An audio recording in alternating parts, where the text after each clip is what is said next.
코로나19가 장기화되고 있습니다. 물리적 방역도 중요하지만 심리적 방역도 중요한데요. 오늘 대전광역 정신건강복지센터 유재춘 센터장과 함께 관련 내용 알아보겠습니다. 센터장님 안녕하세요. 네, 안녕하세요. 네, 코로나 사태가 장기화되다 보니 주변에 우울감을 느끼거나 또 무기력증을 느끼는 분들이 많이 계신데 때문에 코로나 블루라는 신조어도 생기지 않았습니까? 이게 우울증과 비슷한 건가요? 어떻습니까? 네, 보기에는 이제 비슷하다고 볼 수 있겠는데요. 우울증은 보통 2주 이상 증상이 지속되면서 치료를 요할 정도로 증상이 심한 경우를 얘기하는 데 비해서 코로나 블루라고 하면 이제 감염병 관련해서 이게 여러 가지 상황과 이런 것들 때문에 일시적으로 좀 이렇게 전반 우울해져 있는 그런 상태라고 보시면 되겠습니다. 물론 이게 심각해지고 또 기간이 길어지면서 우울증으로 발전할 수도 있고 또 그에 따라서 정말 자살 시도 같은 그런 중요한 심각한 문제가 생길 수도 있다는 점에서 우리가 주의 깊게 좀 볼 필요는 있을 것 같습니다. 네, 우울증 같은 경우에는 2주 이상 지속이 되고 그리고 이제 코로나19 같은 경우에는 일시적인 현상이긴 하지만 이제 장기화되다 보니까 거의 비슷하다고 보면 되겠네요. 네, 그렇게 되는 거죠. 네, 알겠습니다. 그리고 코로나19와 관련해서 전문가들은 물리적 방역뿐 아니라 심리적 방역도 굉장히 중요하다 이렇게 말씀을 하고 계시거든요. 저 또한 이제 그렇게 느끼는데 예, 어떻습니까? 예. 다들 지금 이제 강조를 많이 했었지만 방역이라고 하는 것은 국가 차원에서 질병관리본부나 이런 데서 여러 가지 일들을 하고 있지만 결국은 각 개인들이 주체가 돼서 자기 관리를 하고 거리두기를 하는 것들을 통해서 성공적으로 방역이 될 수 있습니다. 그래서 각 개인들이 방역에서의 가장 중요한 그런 포인트라고 볼 수가 있겠는데 근데 각 개인들이 심리적으로 건강하지 못하고 좀 불안하거나 우울한 상태에 있다면 그 개인들이 방역의 기본들을 잘 지켜나가기가 어려워지게 되는 것이죠. 그렇다 그러면 전체적인 방역이 잘 되기 위해서는 개인들이 건강하고 심리적으로 건강하기 위해서 심리 방역을 잘 해야만 실제적인 방역도 성공적으로 이루어질 수 있다. 이런 이제 생각을 해볼 수가 있는 것이겠습니다. 예, 알겠습니다. 그런데요, 코로나19 이전에도 또 메르스 그리고 신종플루와 같은 감염병들이 있지 않았습니까? 그런데 그때와는 다르게 이번 사태가 발생한 이후에 이 심리 방역이 좀 더 강조가 되고 있는 것 같아요. 예, 어떻습니까? 그거는 이제 이 코로나19의 아주 강한 전염력과 함께 굉장히 빠른 속도로 많은 사람들에게 이제 질병이 전파되고 있다는 것, 그리고 이것이 굉장히 오랫동안 지속되고 있다는 것과 이제 관련이 되는 것 같습니다. 또 하나 좀 연관이 되는 것은 이전의 질병들은 우리보다 조금 못하다고 생각되는 나라에서 좀 더 퍼지고 해서 우리는 조금 그걸로부터 상대적으로 조금 더 안전하다고 생각을 했었는데 최근에는 우리보다 조금 더 이런 방역이라든지 이런 부분에서 앞서 있다고 생각되는 유럽의 여러 나라들 또 미국에서 굉장히 확산되고 많은 사람들이 또 죽거나 하는 일들이 생기면서 심리적으로 더 불안감을 느끼고 이게 우리에게도 정말 큰 문제가 될 수 있다는 이런 이제 상황이 됐기 때문에 심리 방역이 더 좀 강조가 되고 이야기될 수밖에 없는 상황이 되지 않았나 이렇게 생각이 되겠죠. 네, 전염력이 더 크기 때문에 그럴 수도 있고 그리고 이제 선진국에서도 발생률이 굉장히 높다 보니까 불안감이 더 커질 수 있다 이제 이런 말씀이신 거죠. 네.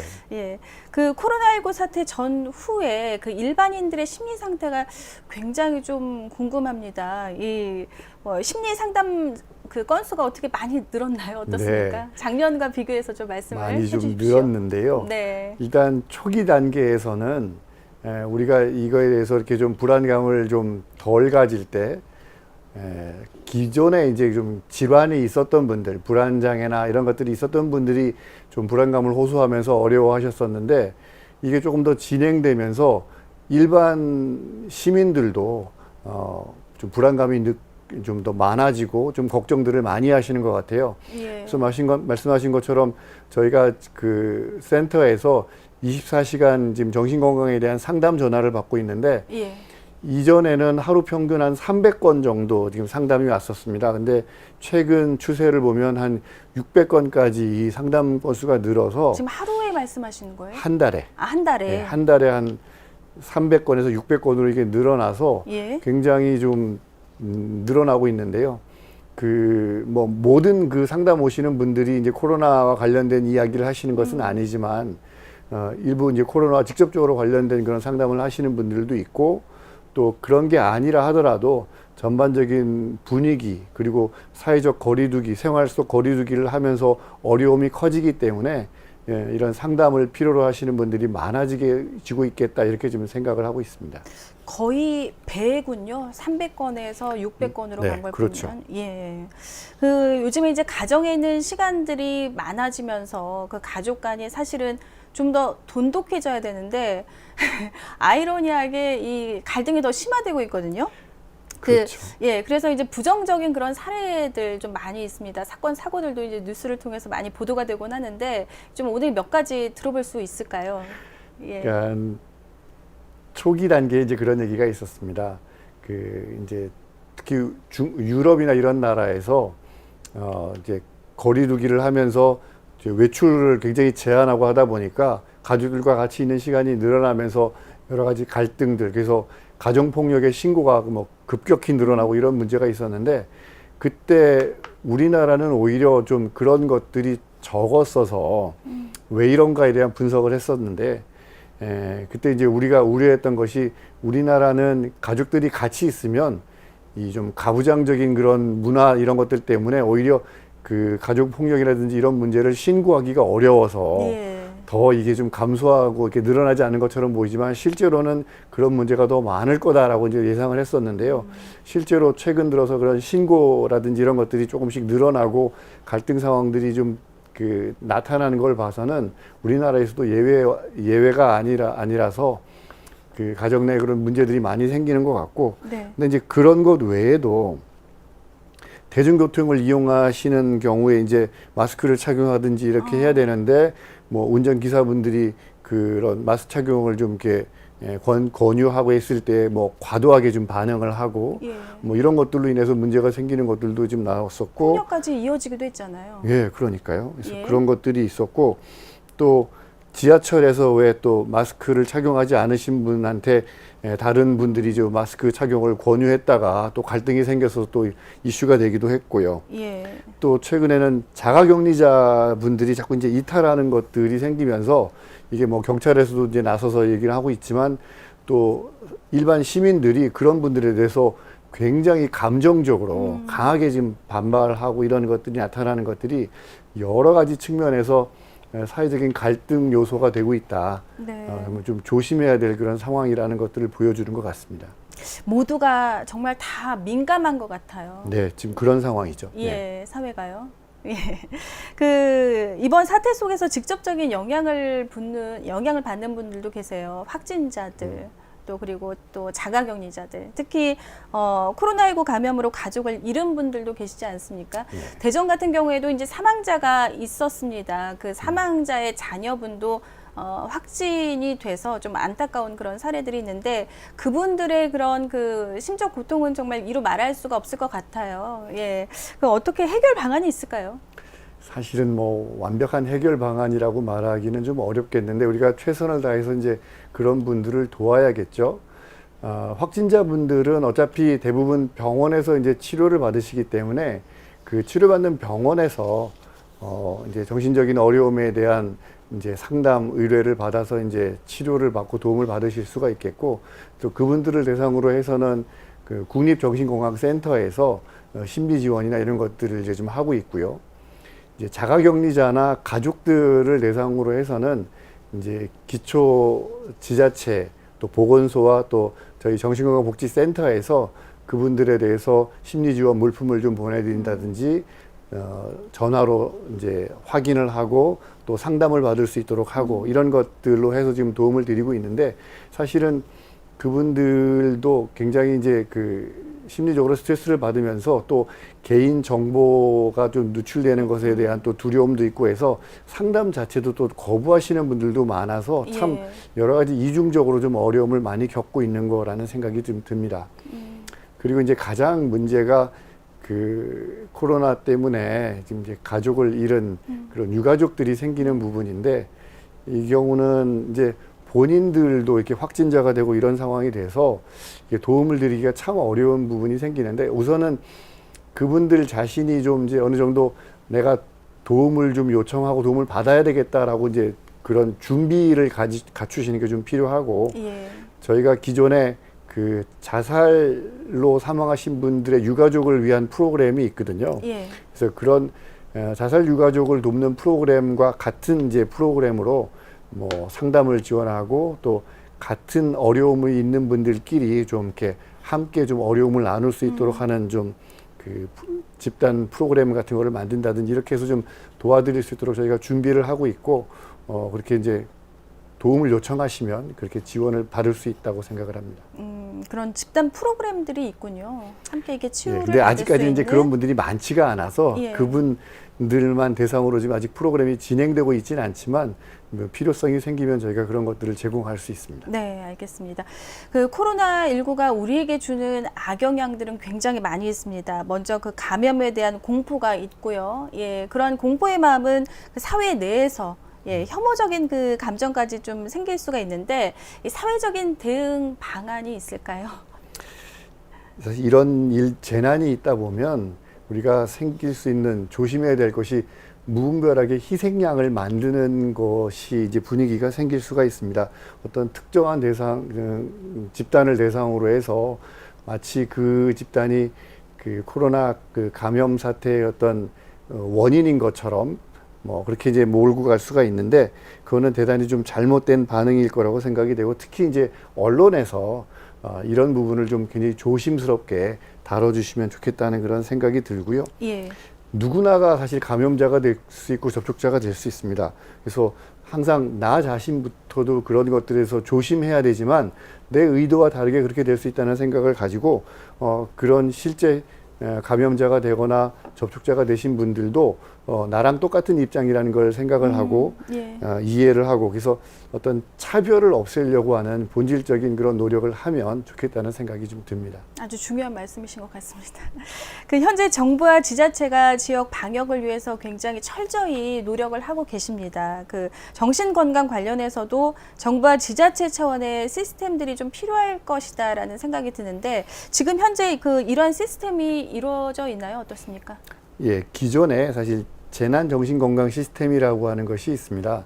그래서 어떤 대량으로 이런 정신적인 어려움이 생기는 분들이 생겼을 때에 지금 도와드릴 수 있는 체계가 갖춰져 있는데, 물론 이제 그거는 어떤 일괄적으로 생기는 그 어떤 큰 사건에 의해서, 사고에 의해서 생기는 어떤 재난에 대해서 이제 대응할 수 있는 그런 체계이기 때문에 예. 지금과 아주 정확하게 맞지는 않습니다만, 기본적으로 그 대전도 그렇고 전국적으로 거의 모든 시군구에 정신건강복지센터가 지금 설치되어 있고, 그 정신건강복지센터에서 이런 심리 지원을 할 수 있는 그런 체계들이 갖춰져 있습니다. 그러니까 시군구에 정신건강복지센터가 있는데 거기에 정신건강 시스템이 지금 있다는 거잖아요. 그러니까 기존에 갖춰져 있고, 갖춰져 있고. 그래서 이제 그런 것들을 기초로 해서 이제 지역 내에 이제 생기는 뭐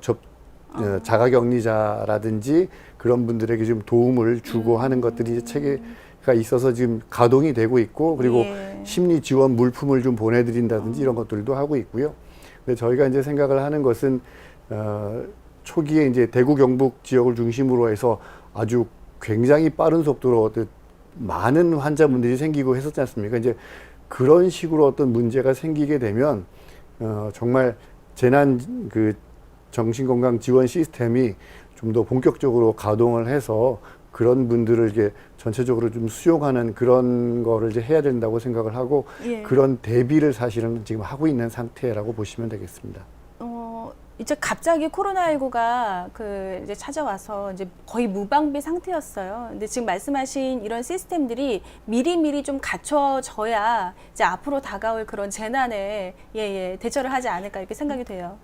지금 다들 이제 염려하고 있는 부분이지만 이제 가을과 겨울이 이제 돌아오면 지금보다 1차보다 더 큰 규모로 2차 감염 사태가 생기지 않을까 지금 염려를 하고 있거든요. 중대본에서 그렇게 발표를 했었잖아요. 네, 봄에. 그러니까 그런 사태가 되면 지금 우리가 하고 있는 일상적인 수준에서의 어떤 재난 지원이 아니라 진짜 재난 상황이라고 생각되는 그 상황에서의 어떤 지원 시스템이 가동돼야 되고, 그것은 지금 저희가 갖추고 있는 그런 시스템만 가지고는 좀 부족하고, 조금 더 거기에 대한 준비가 좀 체계를 갖추는 것이 준비가 좀 필요한 상황이라고 저희가 느끼고 있습니다. 체계적인 정책들이 더 준비가 돼야 된다.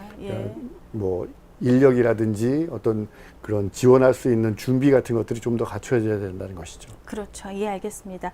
현재 사회보장 체계가 잘 갖춰져 있는 그 선진국 중에서요, 코로나19에 잘 대처하고 있는 어떤 그런 뭐 사례가 있다면은 말씀을 좀 해주십시오. 이게 이제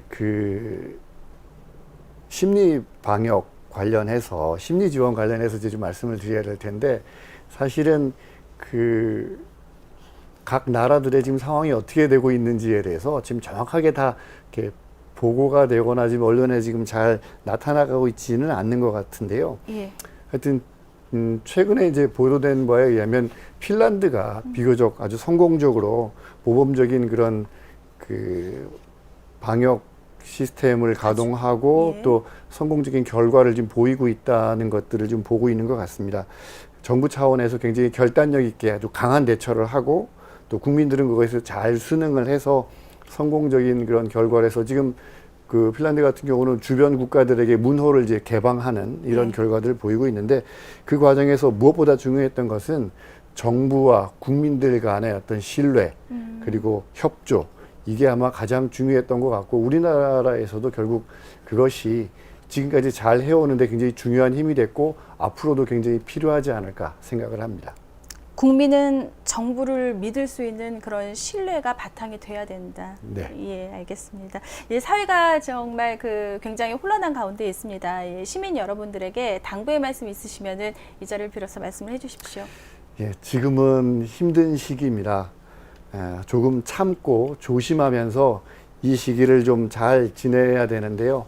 할 수 있는 범위 내에서 여러분들이 그냥 위축되지만 말고 할 수 있는 일들을 하면서 즐겁고 건강하게 이 시간들을 잘 좀 보내기 위해서 노력하셨으면 좋겠는데, 무엇보다도 내가 시간을 의미 있게 잘 보냈다 생각을 할 때 가장 좀 좋은 결과를 얻을 수 있을 거라고 생각을 합니다.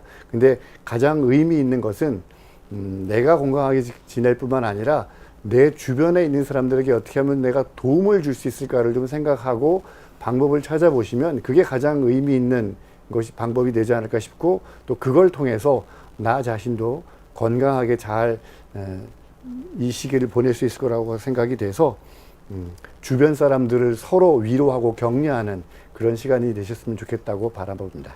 네, 알겠습니다. 오늘 좋은 말씀 감사드리고요. 자세한 말씀도 감사드립니다. 건강 유의하시기 바랍니다. 고맙습니다. 감사합니다. 지금까지 대전광역정신건강복지센터 유재춘 센터장님과 말씀 나눠봤습니다.